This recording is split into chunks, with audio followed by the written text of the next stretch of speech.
और आज हम ये पढ़ने वाले मोशन ऑफ द अर्थ। यहाँ पे टाइपिंग में एच छूट गया अर्थ में, तो आप वो नोट कर लीजिएगा। तो जो अर्थ है उसके दो टाइप्स के मोशन होते हैं, एक रोटेशन और एक रिवॉल्यूशन। तो यहाँ पहला है रोटेशन। तो जो अर्थ होता है वो अपनी एक्सिस पे मूव करता है, तो उसे हम रोटेशन कहते हैं। सिंपल सा है ये बस। और रिवॉल्यूशन वो जो अर्थ सन के अराउंड मूव करता है एट अ फिक्स पाथ और ऑर्बिट कह सकते हैं आप उसे। मतलब सन के अराउंड जब मूव करेगा तो उसे हम रिवॉल्यूशन कहेंगे बेसिकली। और अगला है ऑर्बिटल प्लेन। तो ये एक फ्लैट डिस्क शेप का स्पेस में होता है जो सेंटर से किसी भी प्लैनेट को कनेक्ट करता है।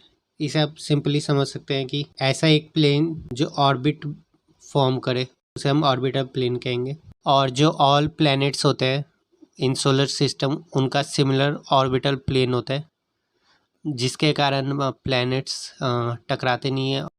और ये तो आप जानती है, अर्थ सन से लाइट लेता है, रिसीव करता है मतलब। और ये स्पेरिकल शेप होने के कारण आधे अर्थ के हिस्से में लाइट आती है और आधे हिस्से में नाइट होता है, अंधेरा होता है। और यहाँ पे द सर्कल ऑफ इल्यूमिनेशन, तो जो सर्कल डिवाइड्स करता है डे और नाइट को इन द ग्लोब में। और इसमें circle does not coincide with the axis. जो ये होता है एल्यूमिनेशन, ये एक्सिस से कोइंसिड नहीं करता है। और यहाँ पे एक क्वेश्चन है कि what would happen if the earth did not rotate. तो अगर अर्थ रोटेट नहीं करेगा तो क्या होगा। तो जो पोर्शन होगा जो सन को फेस कर रहा है वहाँ हमेशा लाइट रहेगी, उजाला रहेगा। और अदर साइड और इस साइड काफ़ी गर्मी भी होगी।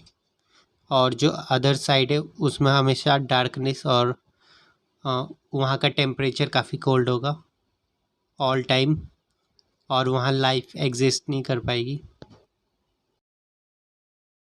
और जो अर्थ होता है वो 365 1/4 डेज लेता है सन का एक चक्कर लगाने में। और एक ईयर में हम 365 डेज काउंट करते हैं और इग्नोर 6 आवर 6 आवर होते हैं उसे हम इग्नोर कर देते हैं। और 366 डेज होते हैं लीप ईयर में, जो 4 साल में आता है। ये लीप ईयर बेसिकली ये 6 आवर से एक दिन बढ़ जाता है उसमें बस।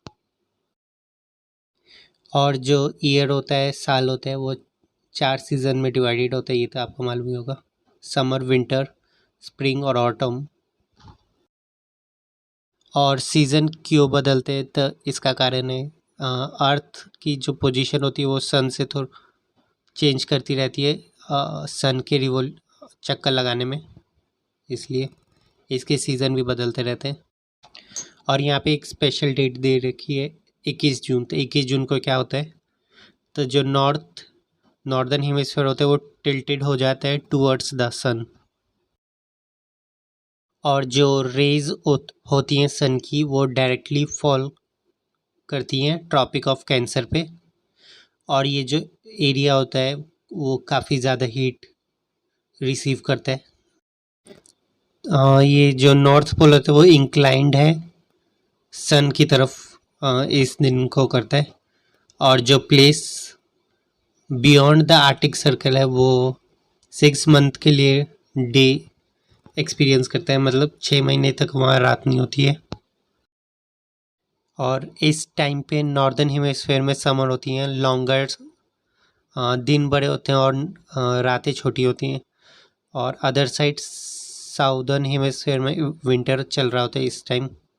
लॉन्गेस्ट नाइट होती हैं और शॉर्टेस्ट डे होते हैं इस टाइम। और इस पोजीशन को हम कहते हैं समर सोलिस्टिक्स। और यहाँ पे ये नेक्स्ट स्पेशल डे है वो है 22 दिसंबर। इस दिन क्या होता है, तो जो ट्रॉपिकल ऑफ कैप्रिकॉर्न होता है इस दिन सन की डायरेक्ट रेस को फेस करता है एज द साउथ पोल्स। इसका जो साउथ पोल होता है इस दिन टिल्ट होता है टुवर्ड द सन, और सन रेस फॉल करता है vertically at tropical of Capricorn पे। A large portion southern hemisphere में जो होती है लाइट रहता है, और जो साउदर्न हेमिस्फेयर में समर होता है इस सीज़न, और लॉन्गर्स डे होते हैं और शॉर्टेज नाइट होती है, और इसका उल्टा ही नॉर्थर्न हेमिस्फेयर में होता है। तो आप कमेंट कीजिएगा इस समय नॉर्दर्न हेमिस्फेयर में रातें बड़ी होंगी कि दिन बड़े होंगे। और इस पोजीशन ऑफ अर्थ को हम विंटर सोलिस्टिक्स कह सकते हैं। और जो नेक्स्ट डे स्पेशल डेज हैं वो 21 मार्च और सितंबर 23 को होता है। द सन फॉल करता है इक्वेटर पे ही, तो all the position neither pole tilt होता है सन की तरफ। इसमें जो डेज होते हैं और नाइट्स होती है वो सेम होते हैं। और 23 को जो सितंबर का जो महीना होता है उसमें ऑटम सीज़न होता है नॉर्दर्न हेमिस्फीयर में, और स्प्रिंग सीज़न होता है साउदर्न हेमिस्फीयर में। और इसी का जस्ट उल्टा 21 मार्च में होता है। तो वो आप कमेंट्स में बताइएगा क्या होता है 21 मार्च को। तो आज की वीडियो के लिए बस इतना ही, मिलते हैं आपसे अगली वीडियो में। तब तक के लिए थैंक यू फॉर वॉचिंग।